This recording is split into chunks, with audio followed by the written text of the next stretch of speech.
In 1989, dozens of eyewitnesses in a Russian city claimed they saw a UFO landing in broad daylight. Then, a 9-foot-tall being emerged. This is not a conspiracy theory. This was reported on Soviet state media. Welcome to Voronezh, a quiet city in the Soviet Union about 300 miles south of Moscow. It was late September 1989. The Cold War was still simmering, and no one was thinking about aliens. Until the children saw something strange in the sky. On the afternoon of September 27th, around 6:30 p.m., local children playing in a park in South Voronezh reported seeing a pink glowing light in the sky. That light turned into a red sphere, about 10 meters in diameter, which descended and hovered above the ground.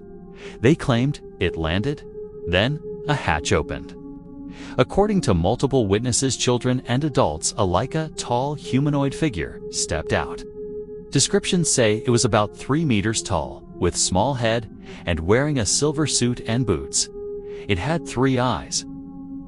Some reports also mention a small robot-like creature emerging alongside the being. The entity allegedly made a gesture, causing one of the boys to vanish. The children screamed. Moments later, the being and the sphere disappeared, then the boy reappeared. This was not the story of just one child. Multiple children and some adults described similar events. Some claimed they saw the UFO return more than once over the following days. 10 days later, on October 9, 1989, the official Soviet news agency TASS published a story about the incident that made it real for many. The article quoted scientists from a nearby institute saying they had examined the landing site. They allegedly found strange impressions in the ground, high levels of radiation, and evidence of elevated magnetic activity.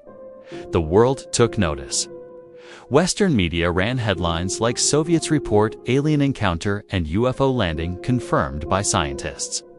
The New York Times, CNN, and AP all covered it. Even skeptics had to admit, this was no underground rumor, came directly from Soviet authorities. Soon, questions followed. Was it a case of mass hysteria? Misinterpretation by excited children? Some skeptics pointed to the loosened censorship of the Glasnost era, suggesting that local scientists may have been seeking attention. The head of the local Geophysical Institute later distanced himself from the stronger claims. No definitive physical evidence was ever made public. To this day, no conclusive proof has surfaced. The original TASS report still exists. Eyewitness interviews were filmed, but no photos, no government confirmation, no hard science to back it up.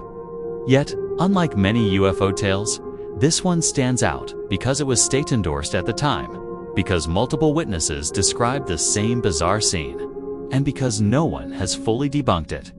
Was it real? A shared illusion? A product of Cold War tension or media? The Voronezh incident remains one of the most credible and bizarre UFO reports ever published in a state-run news outlet. So, was something out there that day in 1989? Or was it all just a trick of the light? You decide. One thing's for sure. In the heart of the Soviet Union, for a few strange days, aliens were front-page news.